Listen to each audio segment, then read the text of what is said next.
Morning, this is Morning Cafe. How hot is a coffee where you are? My name is Freddy Ndimuli. Karibu sana hapa TV 47. Right, and a very good morning to you. Speaking of coffee, later on we'll be getting into some cooking. As a Luo, I know you miss chicken. Will be chicken? Oh yes, we'll be cooking that. You promise? I promise. Hey, of course. I'll save a plate for you, and back at home you can learn how to make whole chicken. But before that, we'll be discussing matters relationships, infidelity, marriage, can it work? Stick around for that. But first, the headlines. On the Standard, Raila faces tough queries from Azimio. Matters to do with his AU bid still featuring as top stories. On the Taifa Leo, kwenye gazeti la Taifa Leo ni kukamuliwa tu. Tukona kuambia nani anakamuliwa na kiaje. On the Daily Nation, state travel ban that never was, and how much we're spending now on foreign travel. And the Star riddle of 5,000 fictitious cops in medical scandal. We'll be giving you that report later on. On the People Daily, how NHIF was looted, still linked to that report on the Star as well. And on the Business Daily, Kenya plan to sell old rail as Trump triggers 286 billion Kenyan shillings fine. All right, those are the dailies this morning. We'll be looking at them in depth in a short while, but first to the weather and traffic. We do start with the weather in Nairobi, 18 degrees Celsius. They say it feels like 18 degrees Celsius. I do expect some light showers of about 20 to 22 degrees Celsius around noon right here in Nairobi and its environs. And they actually say today is going to be raining. In the morning, it was actually raining. The roads, if you're going to be waking up right now, just getting out of the house, you might probably see, and the whole Nairobi metropolitan region might see the roads looking wet. Unashanga, what happened? It was probably raining at around 1 a.m. So this is how the weather might be looking like today. Some chances of light showers and rain. For the traffic today, you go all the way to Kisumu Dala and see how our Kisumu brothers and sisters, how the roads are looking like getting into Kisumu town market. Things are looking quite clear around Kisumu.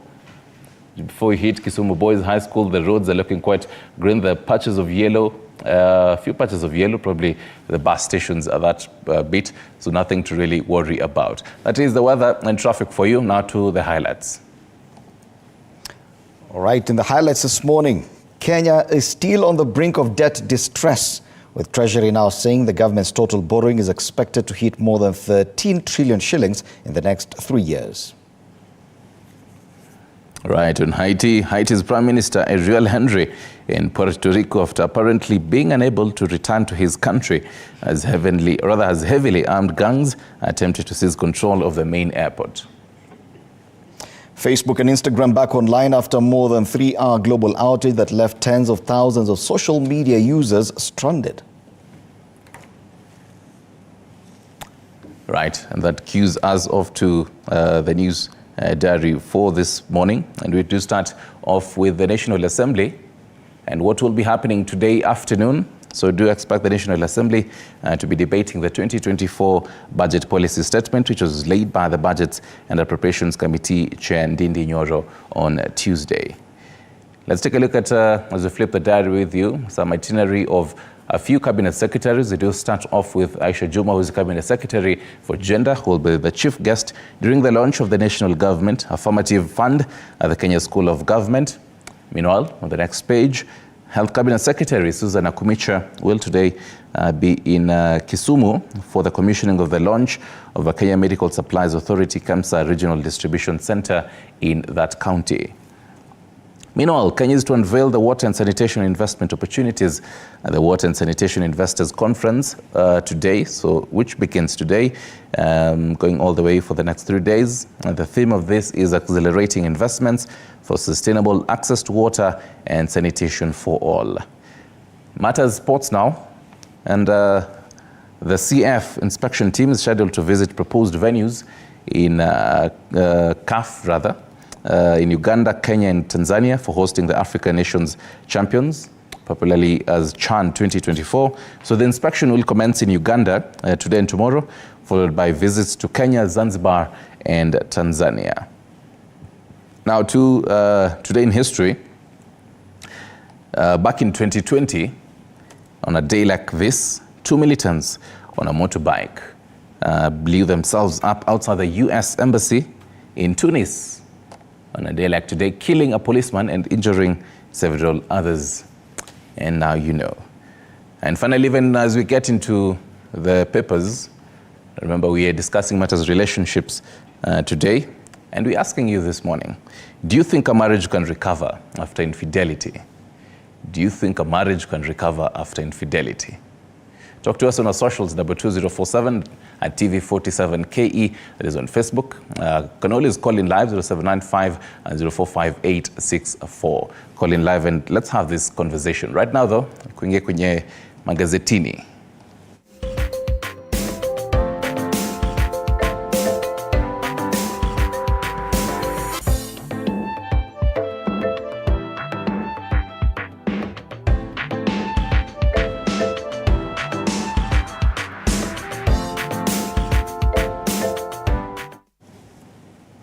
All right, and we start off with the Standard. Raila faces tough queries from Azimio Matters Politics. Raila is in the sport. Azimio principals Capet Odinga in a tense summit meeting where the coalition leader was hard-pressed to explain why he snubbed the party bosses on his African Union Commission job bid and how he reached a sort of a handshake with Ruto to a point of earning government's support. Yes, this issue still continues to raise eyebrows, and it remains a big talking point in Kenya today.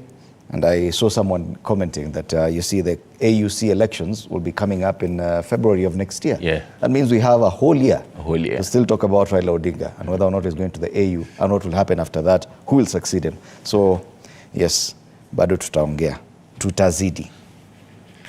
They say multiple sources who attended the meeting independently explain how Raila Odinga used the opportunity to quell murmurs that have rocked his coalition over his move to contest the AUC chairperson post without informing his core principles. Watu tuanda kuambiwa. Still linked to that, this also receives some prominence on the front page of the Standard. EAC presidents to support one candidate for AU job. President Ruto challenges East African Legislative Assembly to help change the narrative of Africa from a poor continent ridden with conflict and disease to that of immense opportunities, as he reveals that the region will back one candidate for AU Commission chairperson. The story is on page 7, but they've actually put photos of all the East African, maybe not all, I think one or two are missing, but we have Salva Kiir, President Ruto, Samia Suluhu, Paul Kagame, Yoweri Museveni, and Felix Tshisekedi. The other presidents of EAC include President of Somalia, which has a candidate. And President of Burundi is not in this photo. Still on the front page of the Standard, more protests over nepotism and tribalism. A day after a court dealt a blow to KRA over skewed job appointments, the head of civil service and contractors in the North Rift separately added their voices to disturbing trends of unfairness in the region. And a special report, shame over Artur's gun, drama and impunity. This is a reminder of what happened back in 2006 when Nyaringita was about 2.5 years old. The Standard Group raid gave birth to a bigger embarrassing scandal for Kibaki administration when the Artur brothers drew guns at JKIA on June the 8th, 2006, triggering an international scare and fury. Now, unfortunately, you wouldn't know, because I don't even think you understood how to watch TV back then or read a newspaper. So I think it would be nice for you to go to page 10 and 11 of the Standard and get the lowdown of what exactly happened. It's like a movie, I tell you. On the top strip of the Standard today, more highlights. Dead economy when sweet cane ruled in Western. It's also a special report on pages 16 and 17. In business uncertainty to persist. Matters international news. U.S. Supreme Court clears way for Trump. So it's looking more like a Trump versus Biden come later on. And in sports, crisis as top stars protest at new rules. So we flip the page, the paper to the back page, and news that makes me very happy. One headline there reads, Arsenal boss Arteta happy with Arsenal's new signing. Of course, we're all happy. Those goals are just quite a number, and we're happy. But the big story on the back page, away from matters EPL, because I can see my colleague Stanley is not getting comfortable. Again, show off. Yes, let's talk about the UEFA Champions League. And the Champions League resumes. Champions resume a Champions League defense when they face welcome Copenhagen, that's Man City. Those games will be played tonight. Man City versus Copenhagen, and Real Madrid will be hosting RB Leipzig at 11 p.m. tonight. Lovers of UEFA Champions League, tonight is your night. That's the Standard.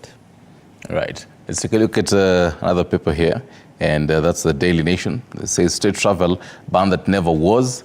And so according to an audit by the Control of Budget and giving a whole lowdown, circular by Head of Public Service also limited delegation sizes for government officials.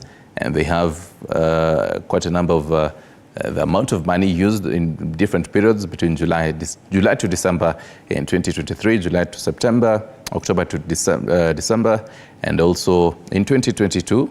The same months as alluded to earlier, and also in 2021. And they're asking, what austerity? So the government's travel budget nearly doubled within 3 months of an October 2023 travel ban imposed to reduce wastage as globe-trotting public officials ignored austerity measures amid tough economic times. So this saw the state spend 7.05 billion cash shillings on local and foreign trips after the directive, a huge jump from 4.33 billion cash shillings. More is on page 7. On the bottom, more sad news, more pain as new ID passport fees take effect. And more is on page 6. So they have quoted the old and also now the new prices for passports for different pages, for the 34, 50, as well as 66 pages for the IDs, for the old as well as the new, so they're not previously registered, and PR, which was actually free and now costs about 300 bob. For the duplicate and also replacement, 10 times from the old, which was 100 bob, now 1,000 bob. And for identification reports, from 300 bob to 1,000 bob. And also birth certificates, the old as well as the new. Matters Education, also on the front page of this paper, pay rise for 36,500 promoted teachers. Quite a number of highlights on the right strip. They say go slow, dramas athletes forced to compete. So they say threats were used to have athletes, especially those from the disciplined forces, compete after they boycotted the African Games trials at the Nyayo National Stadium in protest at the number of slots allocated for the Continental Games. And this trial games started yesterday and also continue today. From that, MPs increased own budget by 2 billion Kenyan shillings. Parliament has increased its budget by 2 billion after MPs reorganized their budget policy statement to raise its spending limit in the financial year starting the 1st of July. And more is on the back page. We'll be getting to that in a few. Meanwhile, Matters Crime, court told of how a woman plotted to kill her husband. That is on page 3. Let's flip to the back page and get more lowdown on the budget policy statement. And picture there on the back page is National Assembly Budget and Appropriations Committee Chair Ndindi Nyoro. And just a reminder, they'll be debating this 2024 budget policy statement around the afternoon, so stick around for that. And that is, in a nutshell, the Daily Nation. All right. Let's focus now on the Business Daily. On the front page of the Business Daily, Kenya plan to sell old rail as scrap triggers 286 billion shilling fight. Talking about the RVR seeking compensation in land and arbitration.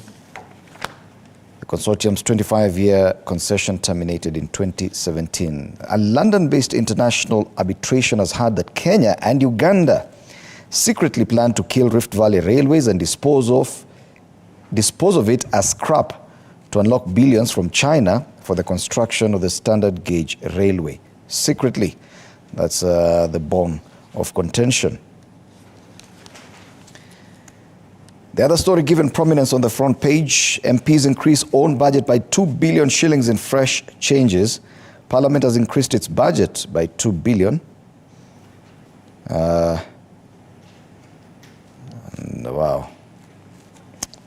Some headlines are just depressing. On the ticker, Wells Fargo offers to pay back 80 million shillings in quick mat cash robbery saga. Remember where 94.9 million shillings was stolen while in transit? Yes. Now Wells Fargo offers to pay back 80 million of that. Elsewhere, business activity posts fast growth since August 2023 on shilling recovery. And finally, Stanbic investors get a record dividend as profit hits 12 billion shillings. Remember, the bank got a new CEO just the other day. Seems it's working magic. That's the Business Daily. Right. Let's focus on matters NHIF and matters health and the graph to thin. They focus on that on People Daily. They say probe. So that's according to ethics. A probe by anti-graft team reveals how officials colluded with hospitals to steal millions from health insurer that has become a national poster boy for avarice and ineptitude. That is on page 4. Matters education on the bottom strip. TSA promotes 36,505 teachers. And they quote a few numbers there. 1 billion cash shillings is the amount of money set aside for elevation of tutors. 333 is recognized for performance in extracurricular activities, and 1,930 deputy principals of regular schools who benefited. And according to Nancy Masharia, a picture there, who's the TSC secretary, TSC is the single largest employer in Eastern Central Africa, and its impact to the education sector cannot be understated. 2 more highlights on the top scroll. First off, ex-soldier 6 dues for 36 years. And this ex-KDF soldier appeared before a whole parliamentary committee, before the Senate Security Committee actually, in a hospital, pleading for compensation. Quite sad. The highlights, Raila will be ESC candidate. And picture there both leaders. Kenya arch-rivals mark opposition chief for AU top job. And as you say, this conversation will continue for a year on end. Yes. Bado haijatujamaliza. Oh yes. Tuangazie gazeti la Taifa Leo sasa. Habari kuu pale ni kukamuliwa tu. Wakenya wanaotafuta stakabadhi muhimu kama vile vitambulisho vya kitaifa, pasipoti, vyeti vya kuzaliwa na kifo, beji za kazi miongoni mwa nyingine, sasa watagharamika zaidi baada ya serikali kuongeza ada zinazotozwa kwa huduma hizo. Habari kamili kwenye ukurasa wa pili, lakini wameweka baadhi tu ya ada zitazotozwa. Kwa mfano, maombi ya kwanza ya kitambulisho cha kitaifa, ada za zamani ilikuwa ni bure, sasa ada mpya itakubidi ulipe shilingi 300. Kuchukua kitambulisho kingine cha kitaifa ilikuwa ni shilingi 100, sasa itakuwa ni shilingi 1000. Na zaidi kama vile pasipoti ya kurasa 34 ilikuwa unalipa ada ya shilingi 4500, sasa itakubidi ulipe 7500. Kukamuliwa tu, serikali imeongeza ada za stakabadhi muhimu maradufu au hadi zaidi ya mara 10 ya ada za hapo awali. Ni ukweli tu. Pale chini kwenye ukurasa wa mbele wa Taifa Leo, washtakiwa kugushi vyeti vyao. Wafanyakazi 30 wa hospitali ya mafunzo ya rufaa ya Moi MTRH wachunguzwa. Kwingine Akilimali, wakulima wa maembe kaunti ya Tana River wamekuwa wakihangaika mikononi mwa madalali wanawakandamiza, brokers yani. Na Trump yuko huru kuwania urais tena. Mahakama ya juu yaondoa visiki njiani na kumwezesha Donald Trump kuwania urais kule Marekani. Sasa tuangazie pale juu kwenye ukurasa wa mbele wa Taifa Leo. Tunaweza vuka hiyo. Habari kemkem. Tuangazie. Lakini kabla hata tujafika pale, kuna ESC kuunga mwaniaji mmoja AUC. Rais Ruto aambia bunge la Iala kuhusu azimio la marais Afrika Mashariki. Tuendelee mbele. Sasa kwenye habari. Tuendelee mbele kwenye gazeti la bonge la habari. Uliona Manchester United wamekuwa kwenye ukurasa wa mbele siku gani mwisho?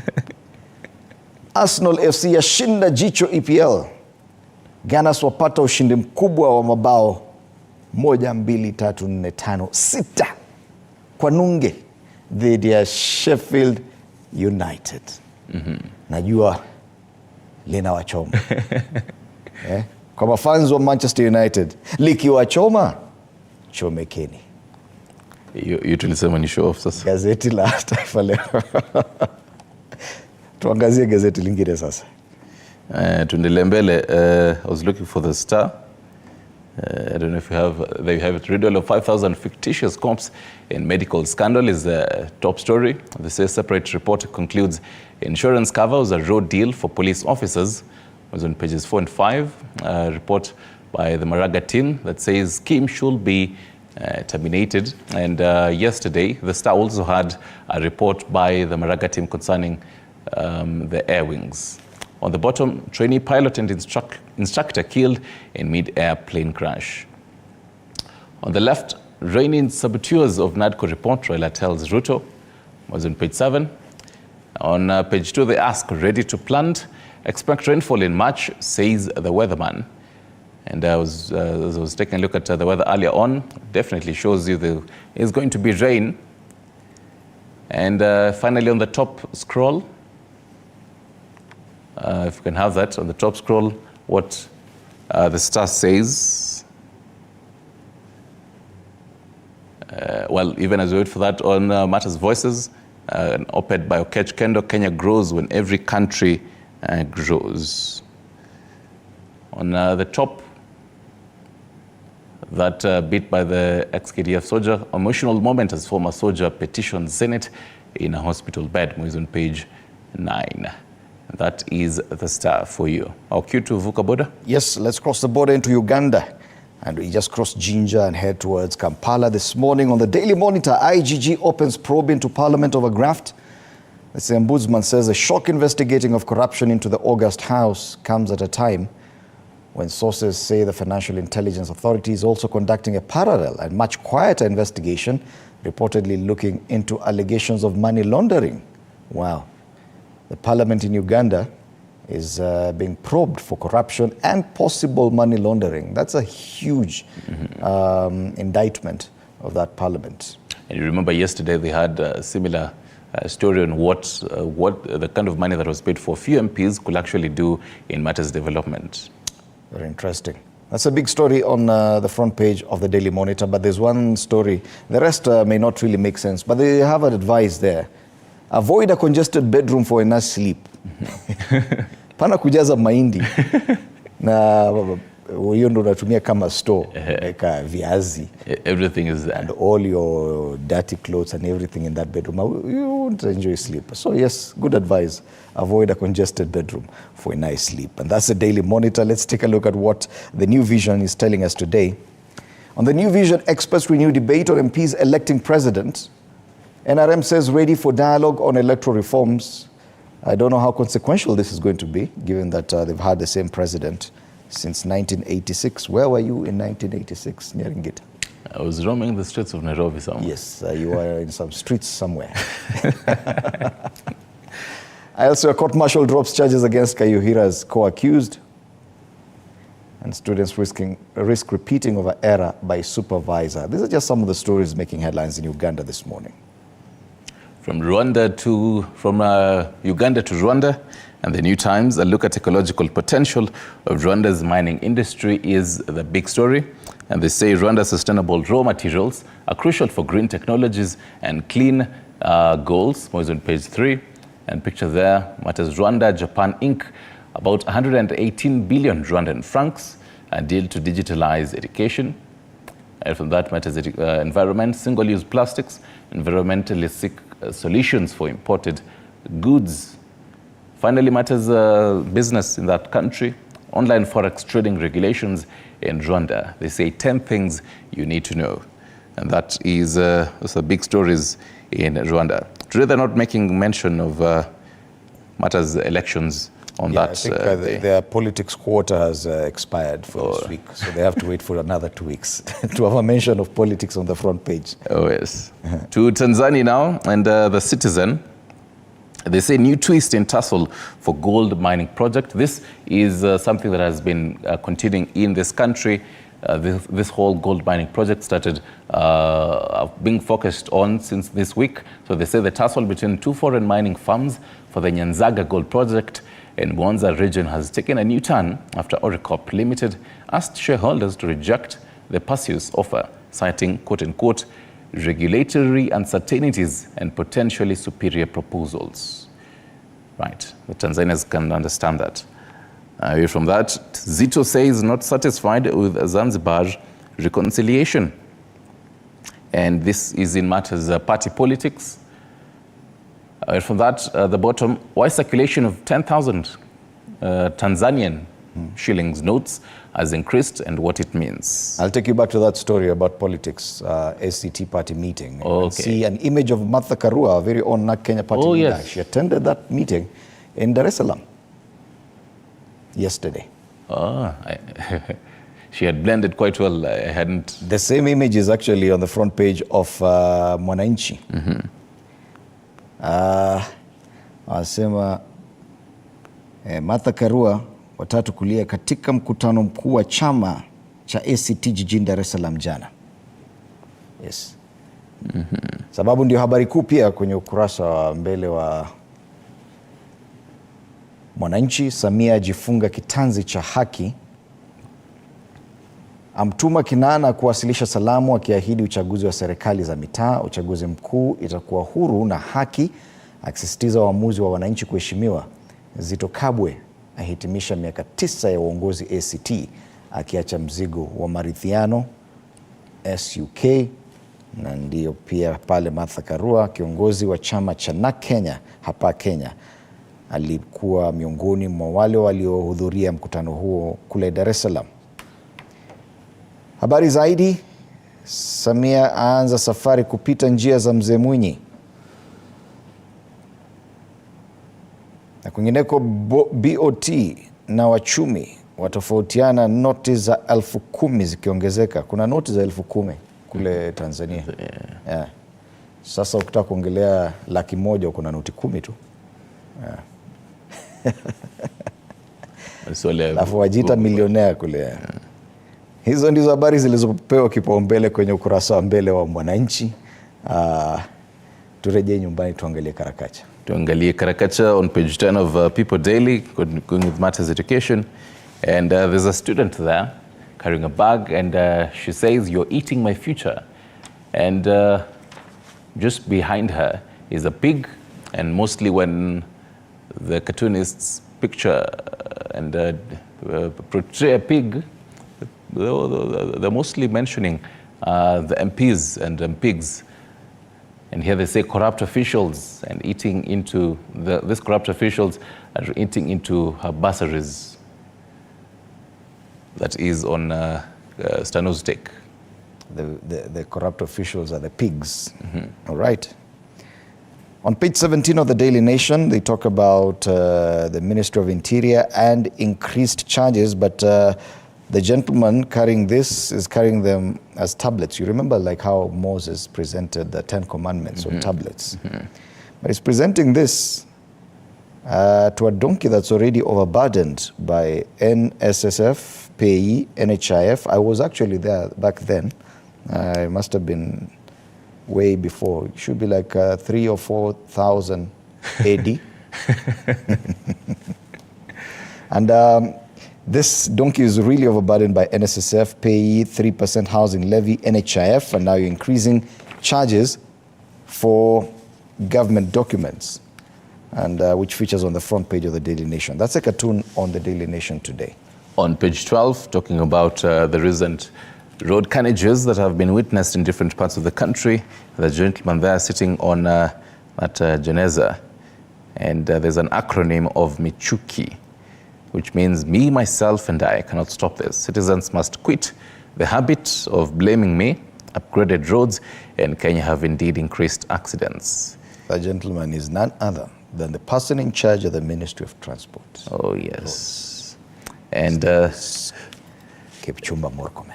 And the commentator says, the buck stops with you. that is Gamzo's take on that. You'll be definitely taking a look at some of these highlights. The panelists? Yes, panelists this morning, political analysts Daniel Orogo, Lydia Mbete, and Eric Ragalo. You can be part of this conversation online on X at TV47 News and on Facebook, TV47 Kenya. Later on, umesema kuna kuku mahali. Kuna kuku mahali, yes. Chef Young will be joining us. Let me actually read you the menu so that ukue tantalized vizuri. The whole menu. I'll just be looking at it and really imeenda wapi? Hauna menu. Na unasema kuna kuku. The menu has to be here. Oh, you're acting like some very the menu. I have to Kenyan institution. I have to find the menu. I've got the menu. You're supposed to deal with. I've got the menu. Okay. It's a butter chicken, assorted stir-fry veggies, and vegetable rice. Okay. You're picturing I'm it. already Right tantalized. You're picturing it. Oh yes. Chef Young is coming on board for that conversation. Something and later, to look forward to. Oh yes, and later on, rather before that, discussing matters relationships. Beno Migate, pastor and Jane Gitao, psychologist, joining us. And our question of the day is, do you think a marriage can work after infidelity? Do you think a marriage can work after infidelity? That is a conversation later on. Talk to us on our socials, 22047, on our SMSs, TV47KE on Facebook, and TV47 News on X. That is a conversation we'll be having on later on. Time now for a break. You're watching Morning Cafe.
a training aircraft and a passenger plane collided at Nairobi National Park. So the Kenya Civil Aviation Authority, that is KCAA, in a statement says the collision occurred at 10:05 a.m.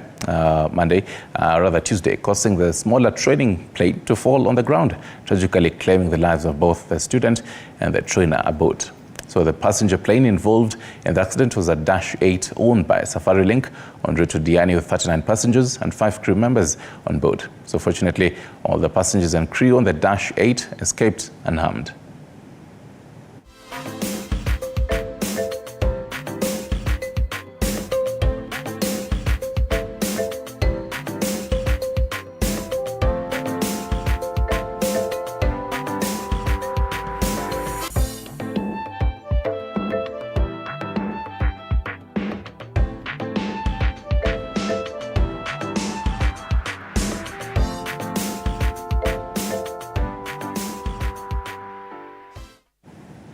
Armed youths guarding a disputed piece of land worth 1.3 billion Kenya shillings land in Loresho Tuesday temporarily detained Lands Cabinet Secretary Alice Wahome by locking the gates upon her arrival. So Wahome had visited the prime land to assist the rightful owners in accessing the expansive parcel along Lower Kabete Road following a court order. Upon Wahome's arrival with a team from her ministry, tens of youths guarding the land immediately locked their only exit gate after she entered. Police officers were then forced to pursue a suspect believed to be the commander of the uniformed guards, compelling him to break the padlock after failing to produce the keys. A tense situation was witnessed on an 18-acre piece of land in Loresho area here in Nairobi as police officers accompanied by Lands Cabinet Secretary Alice Wahome attempted to access the area allegedly owned by businessman Ashok Kumar Rupim. The land, valued at 1.35 billion shillings, became the center of controversy when officers encountered resistance from youth guarding the property. One man was arrested for allegedly causing disturbances during the altercation. Eventually, the gates were opened, allowing access to businessman Ashok Kumar, CS Alice Wahome and their team. These people have cried in my office and said they want to invest on this land, but they cannot access because of goons who have the audacity to lock the gate. We've actually have to break that gate for me to get out under our police and the police officers. Former Nairobi Provincial Commissioner Davis Nathan Chelagoi is facing accusations from Ashok for allegedly breaching court orders by unlawfully occupying the land. Court rulings and judgments, including a High Court case numbered 312 of 2009, have sided with Ashok Kumar Rupshi and Hiten Kumar against the late Jacob Juma, establishing them as rightful owners of the land. I'm just giving the OCPD time to organize himself because there may be a bit of work to do, including a report to me after he has executed the court orders. Following the resolution of this legal battle, Ashok requested access to the property.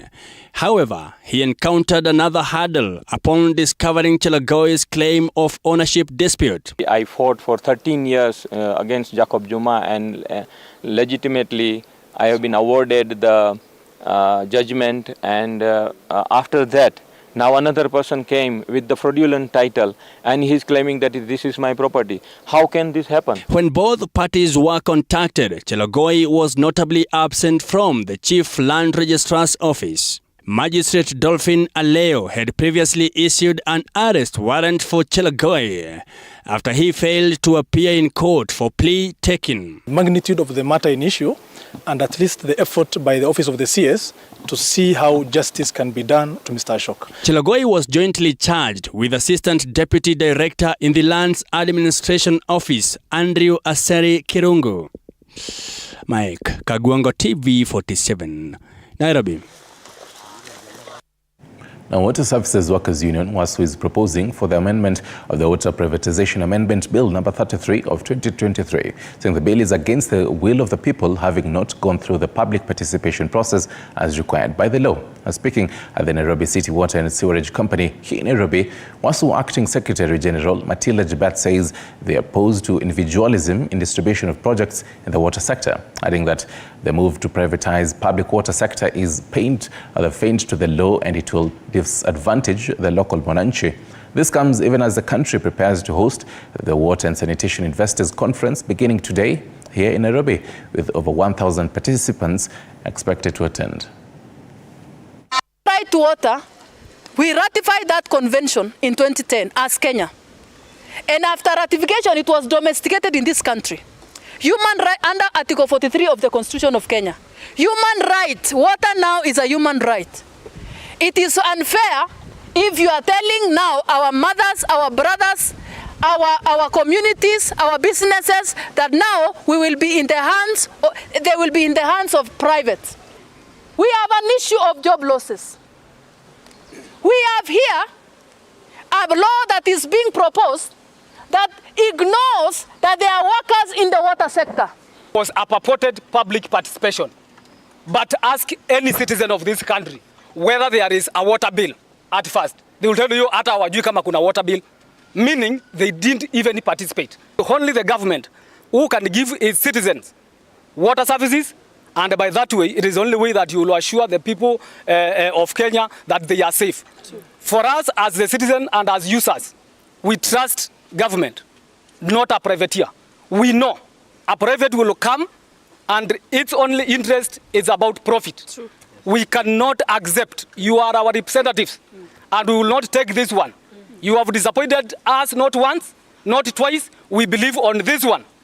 And to some politics, and Azimio La Umoja coalition leaders have raised concerns about perceived mischief from a faction of Kenya Kwanza leaders regarding the NADCO report currently before Parliament, led by former Ndaragwa Member of Parliament Jeremiah Kioni. The leaders say that they are worried about a section of Kenya Kwanza leaders who they claim are plotting to derail the implementation of the report. As a section of Kenya Kwanza MPs continue to campaign for Raila Odinga's bid as the next chairperson of the African Union Commission, others within the same faction seem determined to derail the National Dialogue Committee's report NADCO. Speaking during a meeting attended by Azimio leader Raila Odinga and key Azimio La Umoja party leaders, former Ndaragwa MP Jeremiah Kioni said that influential people within the Kenya Kwanza government are determined to block the implementation of certain bills, calling on President William Ruto to intervene on the matter. We have also been informed of forces within KK, in and outside of Parliament, who are determined to undermine the report and the bills. We notify those forces that should any efforts to undermine or tamper with the report succeed, there will be very heavy price to pay. The Azimio faction believes the goal is to kill the report before it is fully implemented. Kioni has confirmed that 9 bills are currently lined up for implementation. One of the key proposals that have been successful is the 2/3 gender rule. Recently, Raila Odinga met with gender CS Aisha Jumwa. Additionally, the cost of living, which is among the controversial matter, is likely to ignite another debate. The report also recommends the reconstitution of the IEBC selection panel, comprising 9 members, and outlines the intervals within which the review of boundaries may be conducted. Paul Kirobi, TV47, Nairobi. Right, and meanwhile, President William Ruto says the East African heads of state have resolved to back Azimio leader Raila Odinga's candidature at the Africa Union Commission, a crucial step for the Azimio leader. The president, who addressed the plenary sitting of the East Africa Legislative Assembly in Nairobi, said the move arose after consultations with his fellow heads of state. Azimio coalition leader Raila Odinga is expected to kick off a continental shuttle diplomacy to secure the vote early next year, which requires one to get a 2/3 majority. Good morning, General. How are you? President William Ruto's affirmation that East African heads of state have resolved to support Azimio leader Raila Odinga's candidature for the AUC post is not only a major win for the Azimio leader, but a statement that Kenya and East Africa are leaving nothing to chance to clinch the seat early next year. We have sat down in the spirit of the East African community. We have consulted as heads of state from the East African community together, and we have agreed to sponsor one candidate. as East Africans. As East Africans. Because that is the strength of our community. The president's announcement on East Africa's unity is a departure from the 2017 election that saw Uganda, Djibouti and Burundi refused to vote for former CS Amina Mohamed after 7 rounds of voting, a move that cost the taxpayer $3.5 million or 500 million Kenya shillings after 3 months of intensive campaigns. We can do things together and we can consult amongst one another. So it speaks to the spirit of the leadership that is being provided by our region. Odinga, who chaired the Azimio Summit on Tuesday, is expected to kick off an intensive lobbying campaign to win the continent's other regional blocs and is expected to face off with former Somalia Foreign Affairs Minister Fawzia Adam, who has declared her bid publicly so far. I'll be going to not just Rwanda, I'll be going to many other African countries. And just watch this piece. I need to talk to many leaders across the continent. Because you know that a candidate to be successful must get two-thirds physically, first round or second round. If you don't get 2/3, then you're not elected. So I have to dialogue with virtually all leadership of the continent. Caught between politics at home and campaigning for the Africa Union chairmanship bid, Odinga will be navigating an unfamiliar terrain as he solicits for government support, which is now guaranteed. The government, which will nominate Odinga, has initiated a multi-pronged lobbying campaign, with Prime Cabinet Secretary Musalia Mudavadi meeting African diplomatic corps on Monday to campaign for Odinga. Ahead of May, when candidates are expected to have submitted their papers, the African Union tells member states to nominate former heads of state and foreign ministers and Africans who have excelled at statecraft. Potential candidates must also have a master's degree and doctorate in law or economics and diplomacy as well, and a proven leadership record. Voting is by secret ballot, and the winning candidate elected for a 4-year renewable term only once must garner a 2/3 majority vote. Apul Kamau, TV47. Thank you, Paul, for that. And still on Matters Dialogue, Health Cabinet Secretary Susan Akumicho has addressed the issue of delayed intern postings Tuesday, urging doctors to remain patient as the ministry works towards a lasting solution. The CS has assured doctors that discussions with union officials are currently underway to resolve the matter. So this comes days after the Kenya Medical Practitioners, Pharmacists and Dentists Union issued a 7-day ultimatum threatening a nationwide strike. Akumicho has stressed on the importance of dialogue, stating that a strike will not solve the matter. The silence was deafening, but finally, the Health Cabinet Secretary Susan Akumicho has addressed the ongoing issue of medical interns that push doctors to take to the streets. Speaking at Afya House, the Health Cabinet Secretary stated that the ministry is actively engaged with union officials to find a resolution to the intern posting issue. Call to the unions is to allow a discussion and conversation to take place. As I have said, there are many things that we need to discuss. A strike will not resolve. A solution will only be found when we sit on the table and discuss as all stakeholders. Apart from addressing the necessary funding, the CS emphasized that the ministry is considering factors such as the availability of trainers to supervise the interns. She added that union officials held a meeting with PS Mary Muthoni Tuesday in an effort to break the deadlock and find common ground. So we must bring all these stakeholders on the table, and not that we are beginning now. We have been having these conversations, they are ongoing. So mine is to ask for their patience as we finalize that from the meeting they have had with the PS, I'm going to be briefed. We will find a way forward. This matter is not so big that it's unsurmountable. I said we had a priority. And one of the important pillars of universal health coverage is health workers.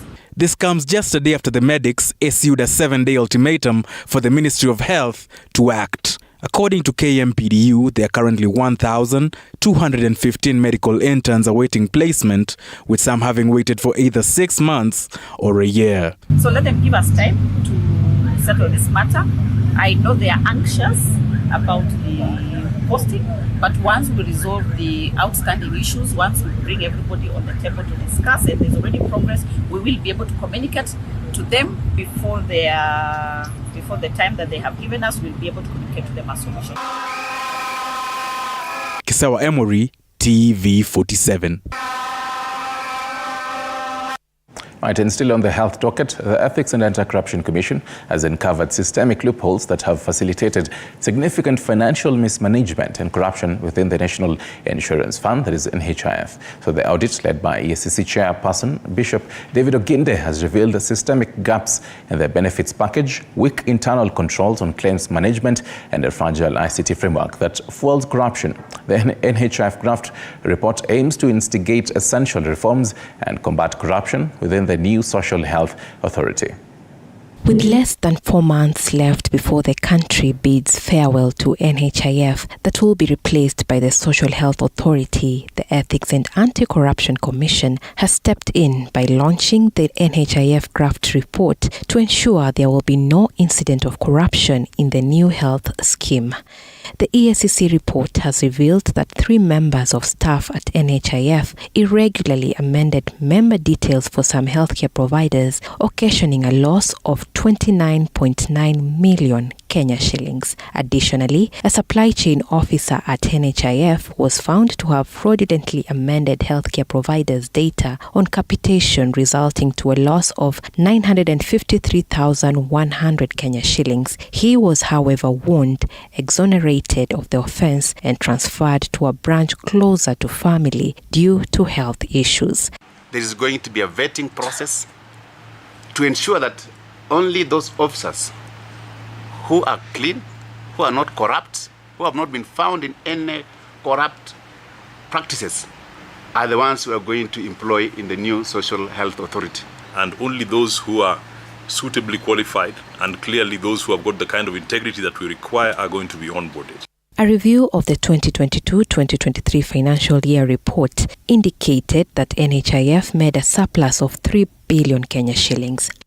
Another key issue established in the report is duplicity in some of the benefits packages offered by NHIF, including Edu Afya, Linda Mama, and UHC. For example, in the Edu Afya contract, the dental benefit was captured at 5,000 Kenya shillings, while Hicks indicated a cost of 4,000 Kenya shillings for the same benefit. In Nakuru County, the Linda Mama inpatient and outpatient claims had accumulated to 8.9 million Kenya shillings and 1.4 million Kenya shillings respectively for the period between February 2021 and September 2023. We are saying we simply leave that once you are deregistered, you are just removed from the system. You will not be able to be entitled to any claims.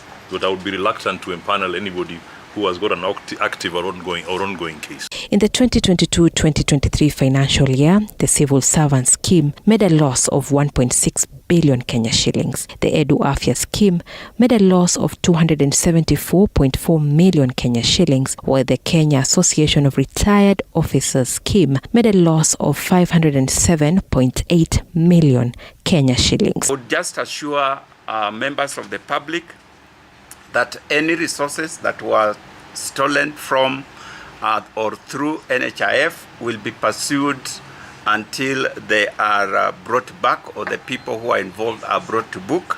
Some of the report recommendations that EACC wants implemented within 30 days include development of guidelines for ICT users to ensure transparency and accountability, enhanced efficiency for healthcare providers, and the use of electronic contracting systems. The report is said to be very important to the new Social Health Authority in order to develop a strong foundation for corruption prevention. Elizabeth Atieno, TV47, Nairobi. Thank you, Liza Tino, for that. That marks the end of the news updates. But coming up after this particular short break, political analyst Daniel Urogo, Lydia Mbete, as well as Eric Ragallo will be right here with Freddie Ndimuli. Stick around.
With political analysts Daniel Orogo, Lydia Mbete Musyoka, and Eric Ragalo. Good morning, ladies and gentlemen. Karibuni sana, TV47. Good morning. I want us today to look at three things, and we'll start off with something that does not feature on any of the dailies today, but I'll give you an update on what's happening in with regard to Haiti and the situation in Haiti. The latest update is that some 15,000 people have been forced to leave their homes over the past few days. Nearly half the population is in need of humanitarian aid. The Prime Minister, who was in Kenya on Friday and signed an agreement with the President William Ruto for the deployment of the police force to Haiti. The Prime Minister himself has not been able to land back in Haiti. He's actually had to land in Puerto Rico after gangs attempted to take over the main airport. Artists, including Wyclef Jean, has joined calls for removal of the Prime Minister. And President Nicolas Maduro of Venezuela has rebuked the plans to deploy a multinational police force to Haiti, calling it a hidden invasion. And yet we've just signed a deal to send 1,000 of our police officers there. And the question is this morning, should we still be deploying police officers? Because the deal is already signed, the agreement is in place. I'm sure probably the money that we are to get has already been released. But should we probably reconsider this deal? Daniel. Well, good morning once again to our viewers. I think the situation in Haiti is already got out of hand. We have probably been on the set different times trying to criticize the government's decision on deployment, getting our police to join the international security force that is going to Haiti. Both in its legal context, both in its legitimacy, both in its relevance, I think this is and still remains a wrong move, a tragic move, because one, it's evident, as you have given us an account, that Haiti is now moving to a situation that they should just declare maybe a failed state, because the deterioration in security. I mean, we saw photos making rounds on social media, and if the media is reporting that Prime Minister Ariel Prince has not landed yet in his country, it is confirming what the gang says, that they were issuing to stay in Kenya and not to come back. And that is probably now coming out true, that all efforts for him to return back to the country is already jeopardized. Fred, I have been criticizing this, one, because I see this as an internal meddling into the management or leadership or anything that deals with Haiti. Secondly, you all know that Canadian had a force in Haiti before. The US had a force in Haiti before. All these things failed to take effect. If all these kind of superpowers send their security, apparatus and security system to Haiti and has not seen the success of containing, I'm being told there are a number of, gang leaders there, leave alone the one that is led by the gang leader now. And there are over hundreds and hundreds of gang issues. I have questioning, why are we putting our police, brothers and sisters from police into this kind of, a death trap? Because that is what I call it in Haiti. All right. And Lydia, it would appear we're prioritizing the possible monetary gain that we could get from this. But when this idea started, that the possibility that we could deploy police to Haiti, the situation was very different. But now we're seeing that it has deteriorated to a point where the legitimacy of the person that we have signed a deal with is put in question. Because even when the High Court declared this matter unconstitutional, they had actually brought up the issue of an agreement with the legitimate government in place. When questions are asked about the legitimacy of this Prime Minister who cannot even land back home, isn't it time for us to rethink this? Yeah, I think we should rethink it because it is very, very wrong. First of all, we should ask ourselves, are we ready to go there? Because there are so many things to be considered. Are they trained? Are they able to do it?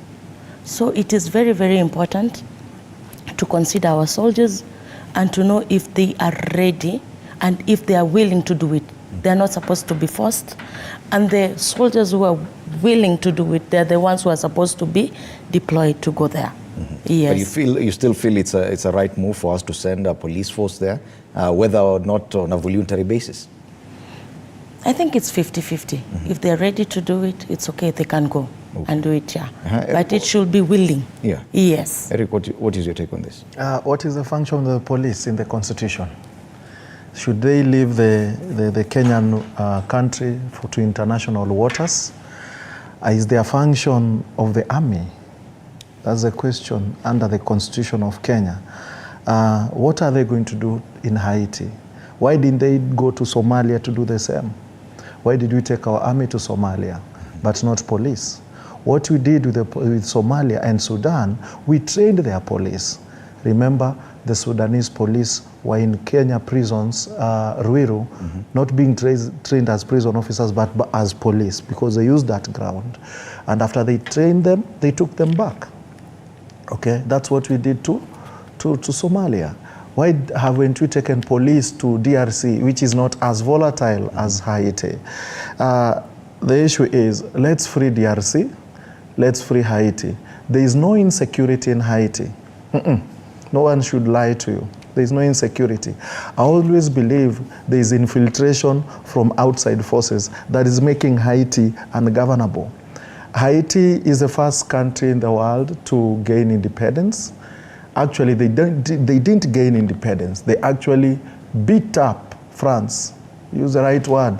They chased France from Haiti in 17-something. The revolution of slaves in Haiti, if you read that, how France left Haiti. They tried to come back. What happened? France slapped Haiti with a loan that has never been paid, even up to now, from 17. Haiti is still struggling to pay France the money. Remember, this is someone who comes to your house, takes over your wife and children, controls your wife when you're there. Then one day, one time, your wife and you and your children decide to fight back. And when they leave, they still leave with a loan from KCB. I'm not using KCB in the wrong way, but I'm giving an example, that you need to pay him. So should France still be paid by Haiti? Okay. After they gained all those, all the farmings and the economy from Haiti during slavery, and Haiti is still paying them. That's what's happening in DRC. Should DRC still be fighting in areas of Kasanga? Why are DRC fighting? Do you want to tell me DRC people are fighting? And if they are fighting because of tribalism, Papua New Guinea is the most tribal country in the world. It has 840 tribes in one country. Why are they not fighting tribalism there? Congo has even fewer. Tanzania has even few, 120-something. Kenya is actually 40, let's say 50, if we add other languages that are still coming to our country. So it's all about international infiltration. Then secondly, Africa should decide if the unity is going to be unity of division or unity of formation of strength. Because Ethiopia, we got Eritrea from Ethiopia. How did it come about? International infiltration. We have a country forming from Morocco right now. How is it forming? From another international infiltration. So do we still want to say Africa unity just on paper? Are you saying we are infiltrating Haiti by sending our police there? There's been that assertion that yeah, we are entering by the president of Venezuela yes. said that this is a hidden invasion. Yes. Did you agree that deploying a police unit there would be invasion? Ghana is nearer to Haiti than Kenya. Why don't they go to Ghana? The shortest distance from Haiti is actually from Ghana. Why didn't they take police from Ghana? Why all the way from Kenya, which is on the other side of the Eastern Africa? Actually, we are nearer Dubai than on the other side. Why not even South Africa, which is on below, but on the other side? Yes. Okay. Well, I think Fred, give this into context. The genesis of Kenya joining the international multi-security forces to stabilize Haiti, if you think about the genesis was that there was a call for those country nations who are willing to be part of that multinational security mission to Haiti. And I think our president, offered Kenya to support. And amongst other nations, and the Jamaican is going to form a team. Benin is actually part of this team that is accompanying Kenya. But of course, Kenya is taking a lead. So what was touted about why there is some capacity for the Kenyan security apparatus to join this? Our Ministry of Defense and government has touted our success stories in Somalia, our success stories in the region, as to one of the reasons as to why this can be successful. But I have criticized this on a number of fronts. One, I have criticized it in terms of that was the Kenya National Defense. It wasn't the Kenya Police Service. So if you want to give a measurement of what the Kenya National Defense can do, which is constitutionally mandated to guard the Kenyan borders, we have a problem. That is the internal insurgency. So Fred, the issue in the issue between military and police is what you're saying. Yes. Because the issue in Haiti is about the same civilians. It is not an invasion from across the border. That's what I'm saying, and that's why I'm saying we have our own internal problems. I mean, in Baringo here, there are still cattle rustlers causing havoc. Our ministry, internal ministry, has not contained that. We still have in our coastal region, and especially Lamu areas, Al-Shabaab is infiltrating. So the question as to why we have failed to contain our internal issues and still having a multinational security task force to go and invade an independent country is a question. Okay. But again, you ask a very critical question. Are we aligning ourselves with our pockets in terms of violating our internal diplomatic responsibilities? The answer is yes. And I will say this. The Minister of Defense for America, Lloyd Austin, was here. I think you can remember. He came to this country and he had a conversation announcing a package that Kenya was going to be given if we are going to lead a multinational security force in Haiti. The question is, what happens to our security forces that were deployed in the region? All of a sudden, they were announcing that we are pulling out of DRC Congo. We didn't know why. Nobody has explained why Kenyan East African Standby Force pulled out of DRC Congo. We are taking a lead in the IGAD trying to solve Sudan issue. So the question is, Fred, even in terms of priority, why are we prioritizing Caribbean nation in the expense of a region that is instabilized? Kenya has got a responsibility. We just host an East African parliamentary sitting here, which I wished our nation, and especially our internal foreign policy, was going to be very articulate on how we are going to assist our East African counterparts in terms of stabilizing their region. Why are we in Caribbean region? Should we still be deploying our police to Haiti? That's a question this morning. The latest from that country is that 15,000 people or so have been forced out of their homes over the past few days. Nearly half the population in Haiti needs humanitarian aid. The Prime Minister of that country, Ariel Henry, is unable to land. He's actually taken refuge in Puerto Rico because gangs are attempting to take over the main airport of that country, and President Nicolas Maduro of Venezuela has already rebuked the plans to deploy multinational police to Haiti, calling it a hidden invasion. Let's come back home and take a look at our financials. And I think, yes, the Standard today is more political, so the Daily Nation it is. Most of the issues facing us on the front page of the Daily Nation. I'll take you back to a headline that was there yesterday. I talked about Kenya's debt situation degenerating. They talked about the fact that, and this is from Treasury, the fact that Kenya is still on the brink of debt distress, and the fact that by 2027, which is an election year, the total national government debt will have already crossed the 13 trillion shilling mark. Then let's come back to today's headlines. On the front page of the Daily Nation, state travel ban that never was. And remember the circular that was given by the head of public service sometime late last year. I think it was in October. and directing all government officers and departments to reduce their travel budgets by half. Now, the government's travel budget nearly doubled within 3 months of an October 2023 travel ban imposed to reduce wastage as globe-trotting public officials ignored austerity measures amid tough economic times. This saw the state spend 7.05 billion on local and foreign trips after the directive, a huge jump from 4.33 billion. This is almost double the amount. Now, the story is on page 7 of the Daily Nation.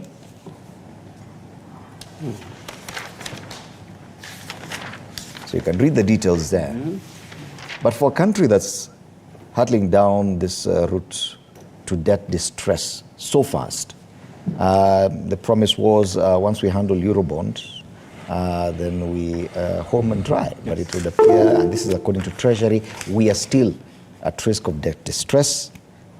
Now we're seeing the kind of spending. In fact, the order or the directive was reduce it by half. We're almost doubling it. Let's start with you, Bete, on this issue of government austerity. Have we missed the point altogether? On one hand, we talk about austerity measures. On the other hand, it's uncontrollable expenditure by government. I think the government have missed it because they're spending too much money. They last year they told us that they will reduce the expenditure, and we've seen it has doubled. Who is doing it? Who is responsible? As Kenyans, we should ask ourselves, the people who are responsible for that, they should be accountable, and they should give us the reason why it's happening, because things are getting worse, and the people who are accountable, they're just getting away with it.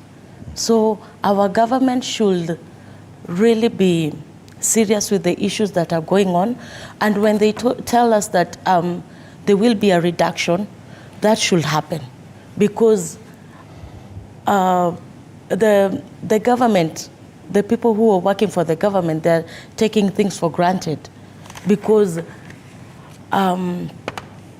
they are contradicting themselves, because you can't say that it will be half and then you double it. Who is responsible for that? Yes. So the government should really be strict, and the people who are responsible should be accountable for everything that is happening. And what would you say about even the head of public service, Felix Kosgei, and his position? He gave a circular. He made the directive. A few months later, no one is actually... people have doubled the expenditure. Fred, thank you. When my sister was talking, I was laughing, remembering that by the time Felix was giving the circular, the president had traveled 42 times. And by now, we have already done 100. And what happens when a president leaves a country? What happens? The people who follow. You know, we normally shown on TV president leaving. We are not shown the people living with him. So if I can give a small number, I would say at least 20, no, 20 is even few, at least 50 per time when he's leaving. And these people are eating per diem. And remember, the longest distance in the world in Kenya, and actually that is more costly, is Japan, towards the east. So how many times have we gone to China, Japan, Indonesia, those other side, quite a lot of times, and the Americas. One time the president said, when I leave, I'm going to find something for you people. But Fred, do you work and consume the same amount of money immediately? Yes or no? So is the president bringing the money, the same money he's consuming? The other question is, the other day, the deputy president house residence was put a curtain worth 10 million. It was all over. Was the curtain going to bring new air into the room? Was it going to open itself and close itself? What is a curtain? It's just a blinder to block too much light entering your house. Do you really need a 10 million curtain to do that? Are we not overspending with things that are not necessary?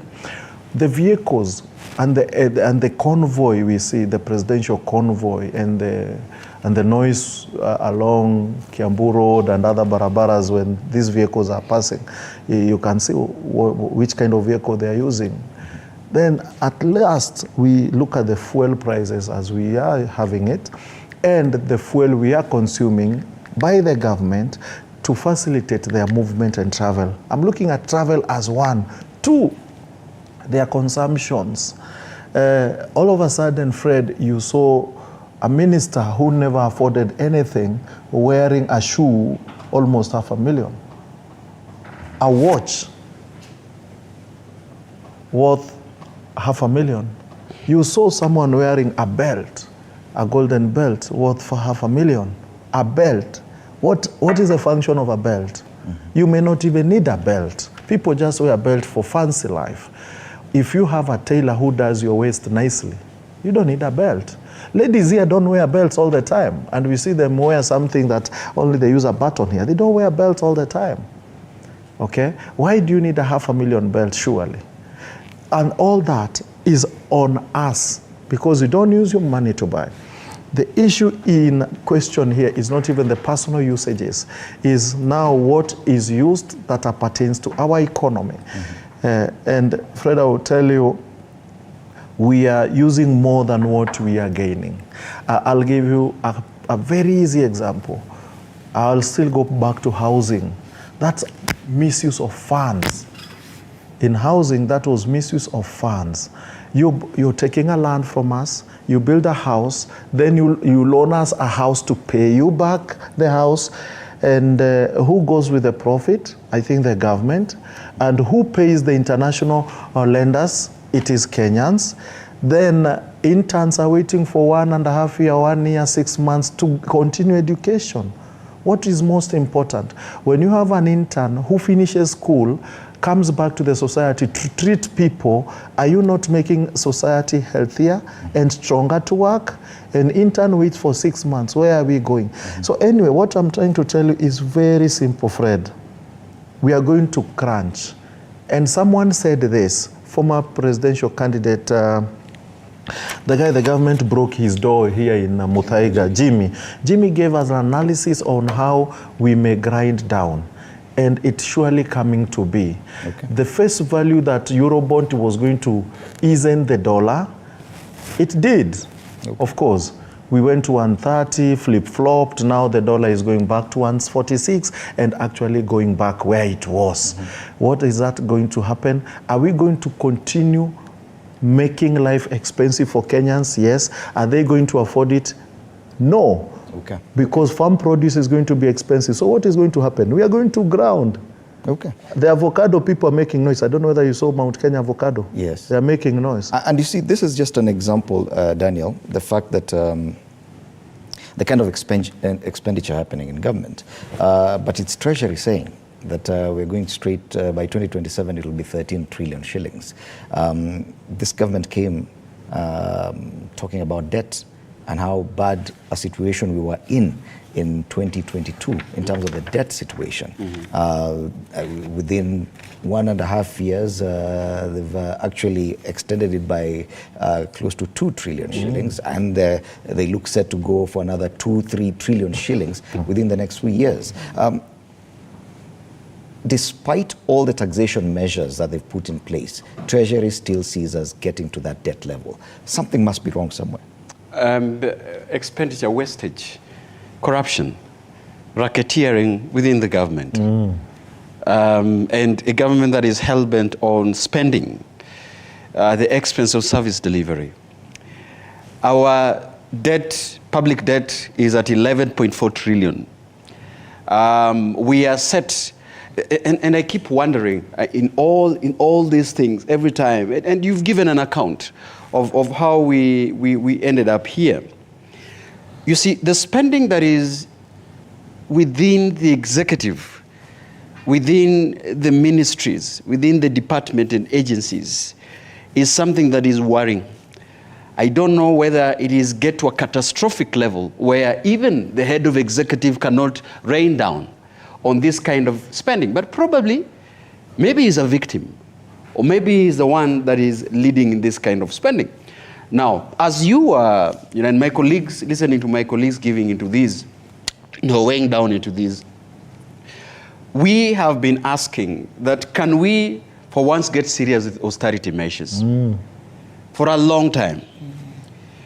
There's a time, and there's a circular that was given by the head of public service that was really hell-bent on asking those who are traveling to tone down, and maybe half the delegation that is traveling. And what my colleague Ragalo is saying is quite surprising, that at least sometimes we are treated to the fanfare of seeing the head of the traveling, but we are not treated to who is accompanying in that delegation. Perhaps it's time to ask, who else and what responsibilities do they play when they travel? Because we are focusing too much on the president's travel. No. I am saying now that may be beyond the head of public service. In the ministry, but it means that so many other officers are defying the head of the public service and still traveling despite. Who is above the law?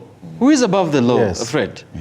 In this country, some people are some animals better than other animals. This is something that we need to put into question, because at the end of the day, it comes back to the mwananchi who is paying the taxes and heavily taxed. So if the Kenyan citizen do not have a civic competence and do not rise up to their civic responsibility that is so sacred, to ask what is this kind of spending that we are seeing. My concern right now is about austerity. Yes. And the fact that despite a directive by the head of public service, officers within government are still going against it. My question is, should we question the position of the head of public service? Is he able to take control? We should be questioning the position not only of the public service. We should question how is it that now even the office of the control of budget, and by the way, if the control of budget flags off something of this similar spending, does it end to the flagging off? I have seen an indication somewhere that now the majority leader in the National Assembly has alluded to clipping the powers of the office of the control of budget. And we should be asking, is it because this is a whistleblower's office? Does their role remain in whistleblowing? And if they whistleblow a magnitude spending of like this, does it remain? Or it goes to the parliamentary committees that are quasi-judicial, that can summon the head of public service to hold them to account and can question any other office. Now, the question is, because you are asking whether we are reading much into what the president does. I think the account has been given from the executive to the ministries to the departments and to the agencies that are concerned. What happens when the head of public service gave this directive? It means that nobody is abiding to the law. It definitely means that if no one is listening to him, below him, will the president listen to him? And that's what I'm saying. It is detrimental, because now this is impunity in perpetuity. This is what we call it. That anyone is now above the law. Everyone says whatever the agencies are saying, whatever our leaders are saying cannot be abided, because the assumption is that, we are above the law. We cannot be held to account. But what does it say? There is an indictment to officers that are independent and to their work. It not only indictment to the office of the public service. What happens to the Ethics and Anti-Corruption Commission? What happens to the judiciary? What happens to Parliament? That every time we keep on questioning whether the Parliament now sings the tune of executive and cannot crack down, errant members of executive that cannot abide by this order. But perhaps, Lydia, the issue is the fact that this administration has not been clear or intentional when it comes to austerity. And we've definitely not had the president talking much about reducing expenditure in any aspect. Actually, it's only the head of public service as a lone voice through that one directive that we saw an attempt at austerity. But clearly, when it comes to austerity measures, Kenya Kwanza and this government, that's not their plan, is it?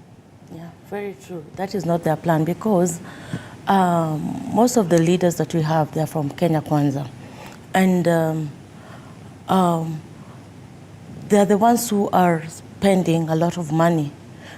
Most of them, they're traveling, and they don't even care that the budget is going up. And that should be, they should consider that, because the economy is bad and we don't have money as a country.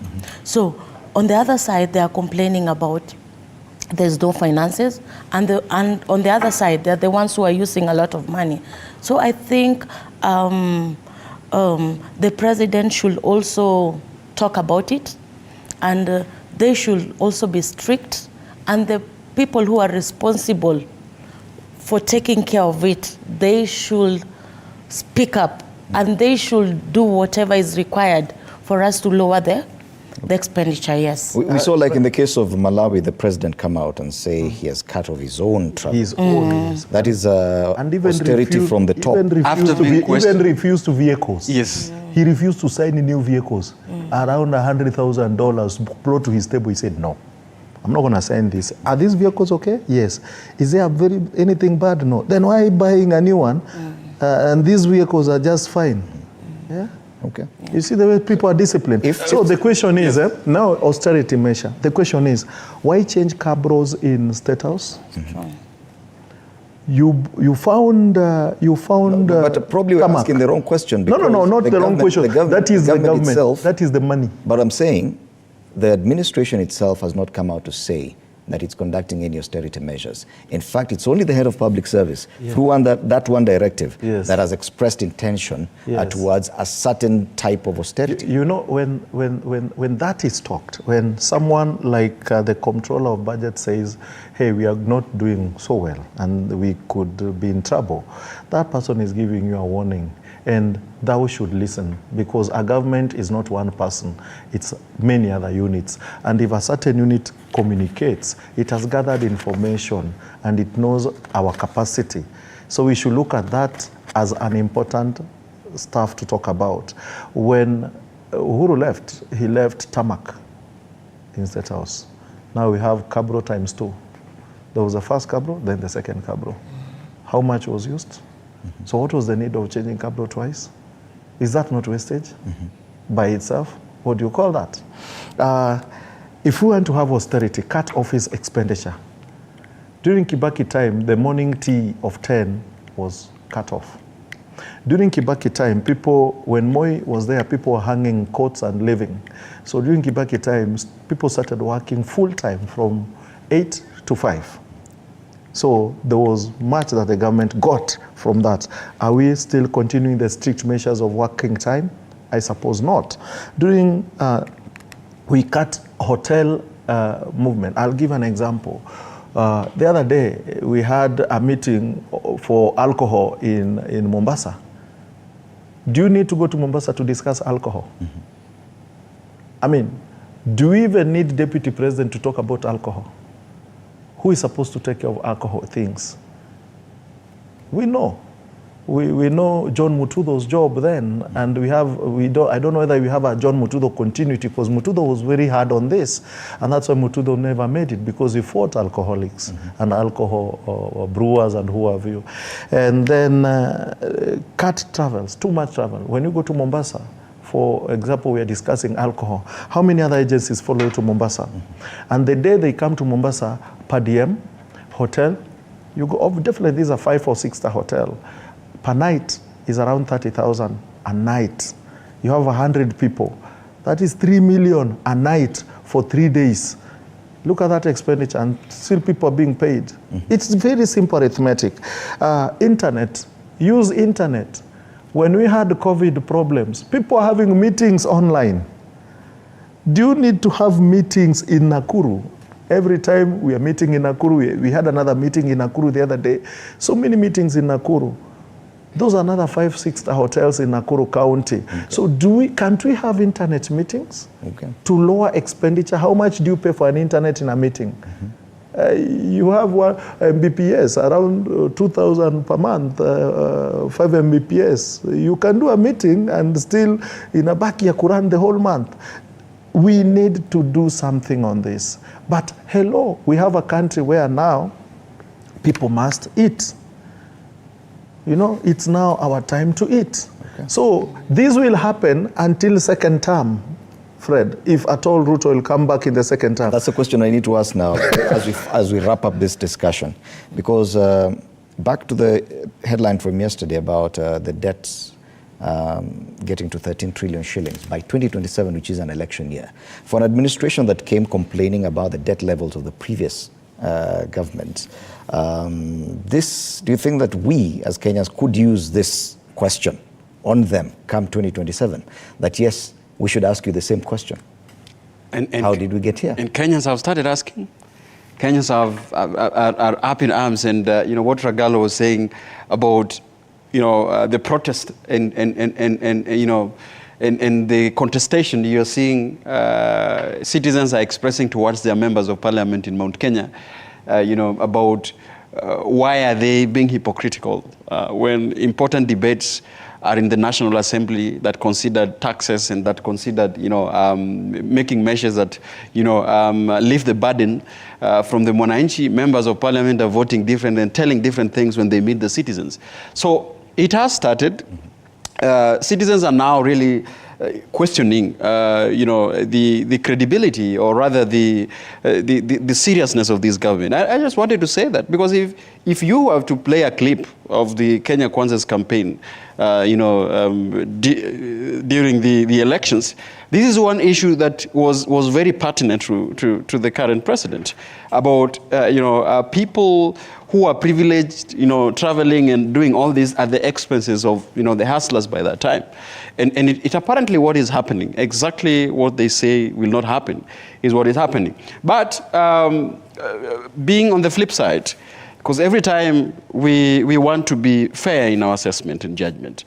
I mean, the Malawian case you've just mentioned, where President Lazarus Chakwera banned himself from foreign trips and travels, I think it also came after a strong, heavy criticism from the Malawian media and the regional media and even the citizens of Malawi. You remember there's a time when Dr. Chakwera carried the whole delegation to UK, for an international duty, and included the wife in the travels, and everyone, and daughters and everyone. So that came back to him when the citizens of the Republic of Malawi rose up in arms, and human rights and media was very critical in why the government would embark on such an expensive affair that do not plow back the values to the economy. Okay. So that's why I bring back to Kenyans question that, are we at a point where, the citizens... Kenyans can actually get there? I mean, why not? Why would they not question? Why would they not question, citizens are questioning the functioning, the performance of government right now. The media is criticizing independently and objectively the functions of the government. Let me paint a picture before you respond. These are arms, and every time we are on this set, we must always say that there are aspects of a democracy, including how then would we embark on independent questioning of the performance of the government. I'm looking at another story on the front page of the Daily Nation on this question of whether Kenyans can actually ask questions.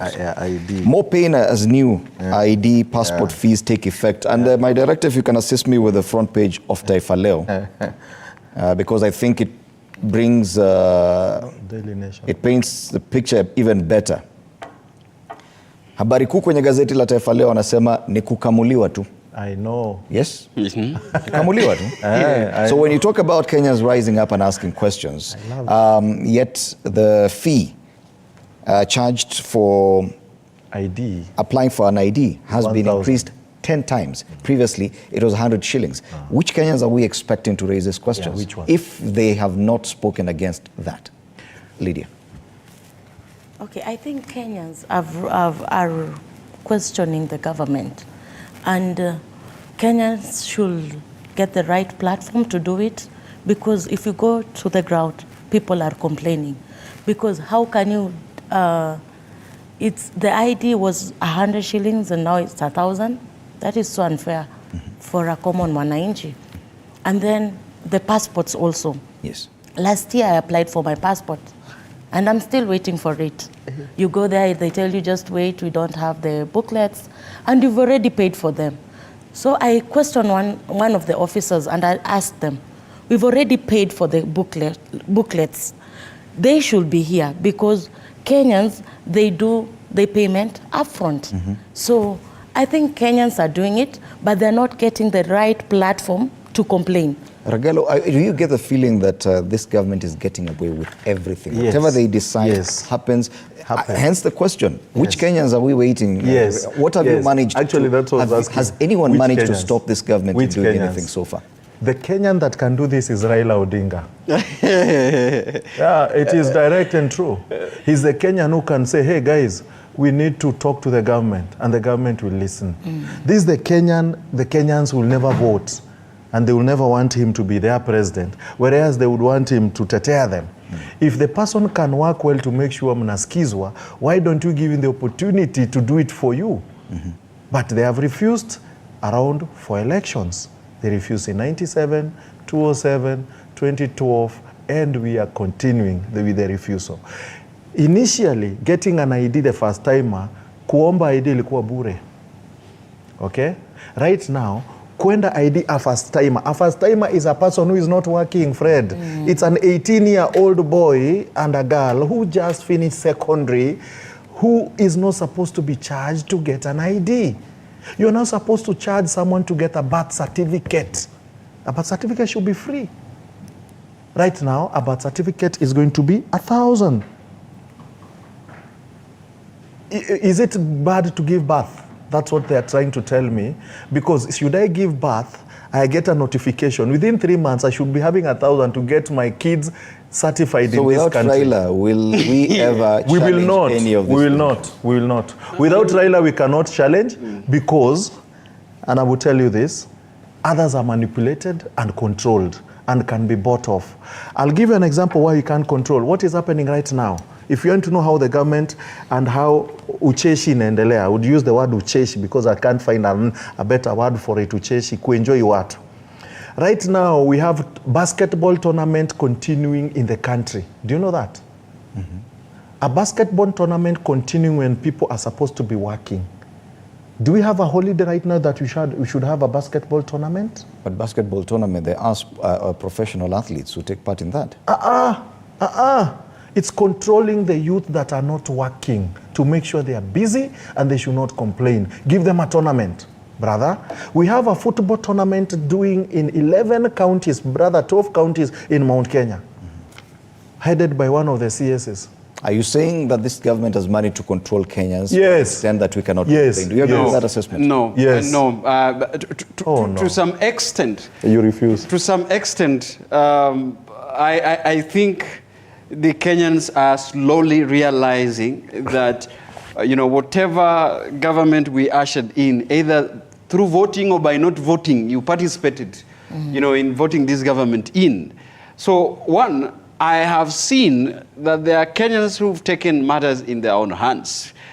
We have a judiciary that should be the savior of Kenyans. We are a democratic nation, and that our elections are either directly or indirectly. Indirectly, that Kenyans have got a mandate to protest that far right by either going to the streets, to protest whatever they feel, and they've been doing that. We have Doctors Union that have expressed their dissatisfaction as to why some of the interns have not been employed until now. We could have said that doctors are hard oppressed, that they cannot go to the street. We have seen them, and they have been contained and ruthlessly handled, which is another aspect of trying to demean their rights for protest. We have seen Kenyans of goodwill. Okia Omutata, even before becoming a senator, has been in courts litigating issues. Other Kenyans have gone to court questioning as to why we should be having housing levy, as to why we should be having VAT, and their cases have been listened to. In this country, we have people who have questioned why then would the parliament, abdicate their duties and have gone to court to quash some of the legislation that have been passed through the parliament? In other terms, I am saying like this, that we might not be where we want to be, but we are not where we were, because we are seeing a number of Kenyans who, out of goodwill, have taken charge of their civic duty. And I'm not saying that even though the hand of state is so heavy, we still have an authority that is given by the Constitution of the Republic of Kenya. When we begin to see these Kenyans and their stories, more Kenyans are going out. By the way, let me tell these particular elected leaders that they should not underestimate the power of voters.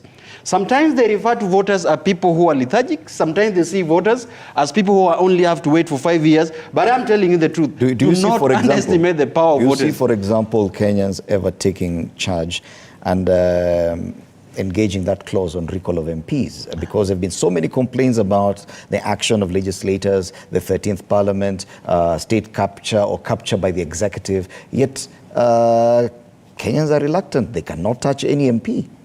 Because I think the procedures of even recalling an MP, look at what the provisions are. Even on a single attempt, we've not even seen an attempt. We've seen attempts at trying to amend the constitution. Yes. But we've not seen any attempt at recalling any legislator, despite their faith. I am a believer. I am a believer that Kenyans are headed to a situation where, I mean, you've seen in certain counties, and probably this has been an attempt, for example, through the elected representative to hold to account some governors. We've seen what has been happening in the county assemblies, even though that has been put to criticism, whether it's members of county assembly acting on their own behest or in behalf of the citizens that they represent.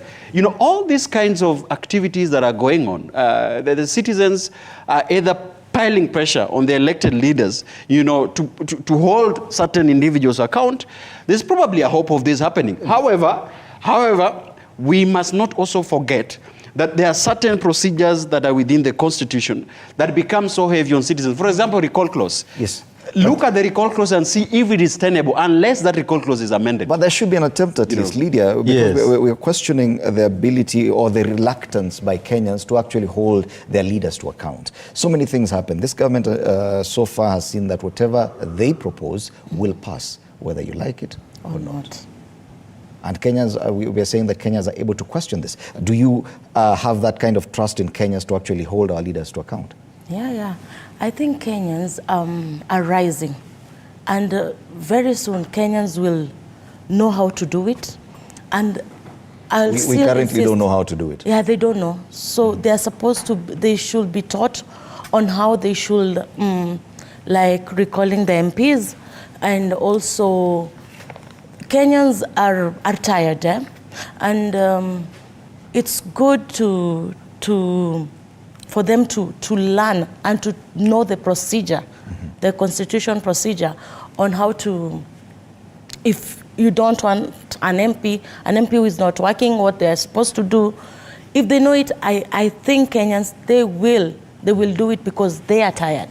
So I'll still insist that Kenyans should be given a platform where if someone is willing to complain, if they have mandamano. If we go back to mandamano, we're still linking it with Raila Odinga. It's not in our DNA to protest. Tough times bring tough people. Tough people bring soft moments and times. Soft moments and time bring soft people. Soft people, again, create tough times. We are from tough times. We were in 1960s and beyond.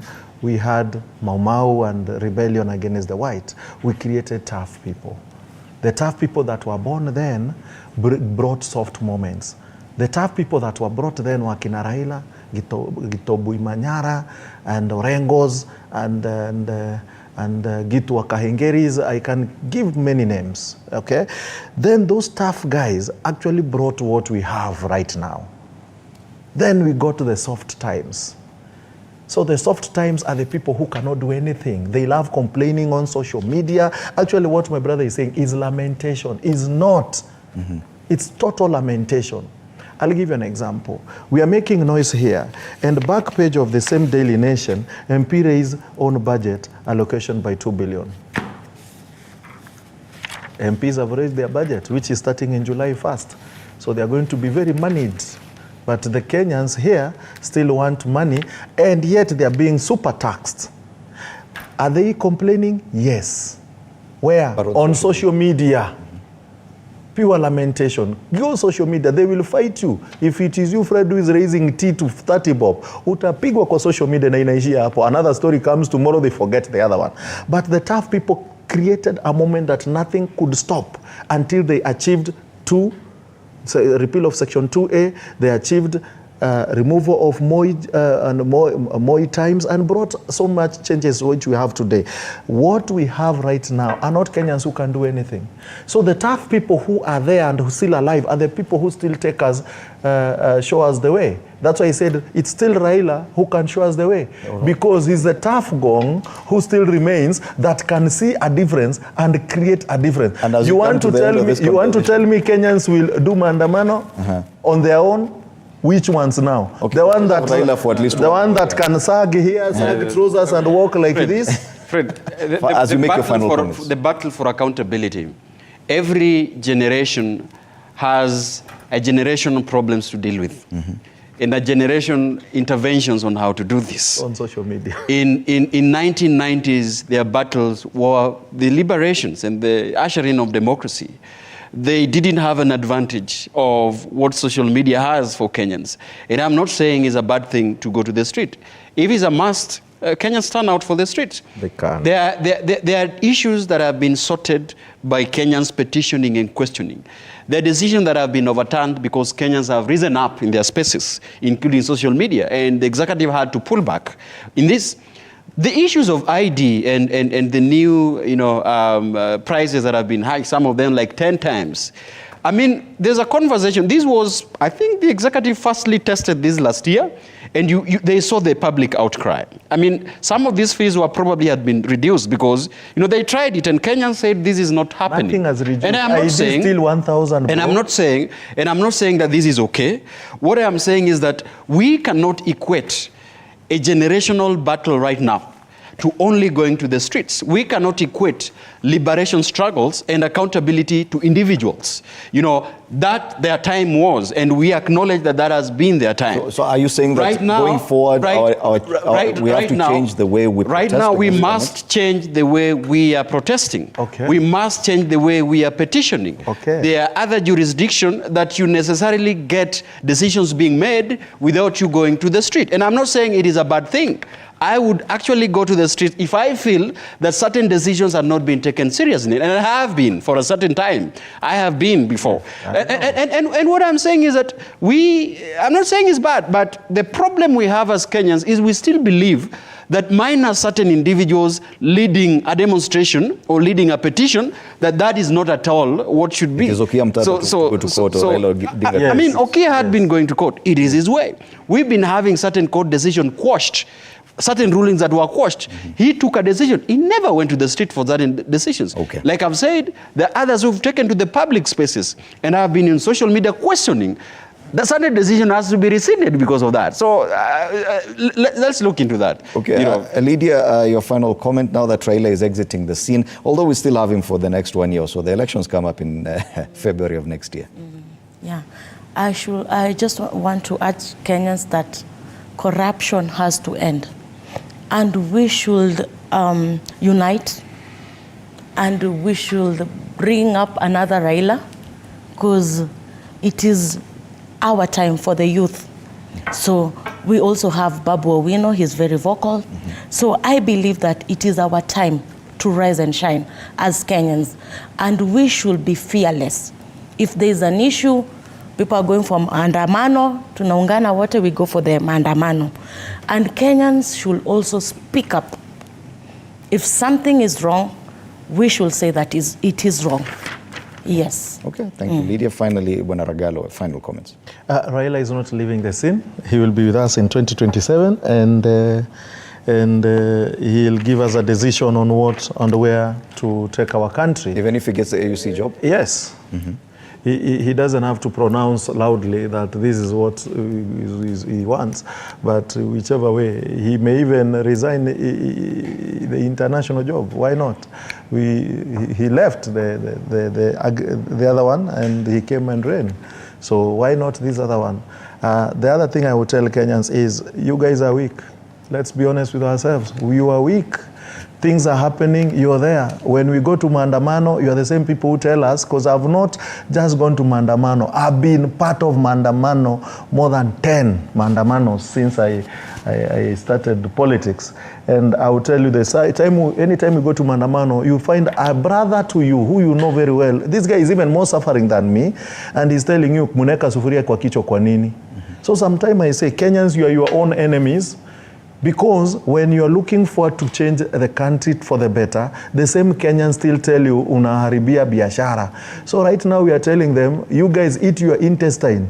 Kuleni kenye mulijitakia. If these things go high pay, mtoto wa 18 years mwenye afanyi kazi, tafuta 300 endo utafute ID.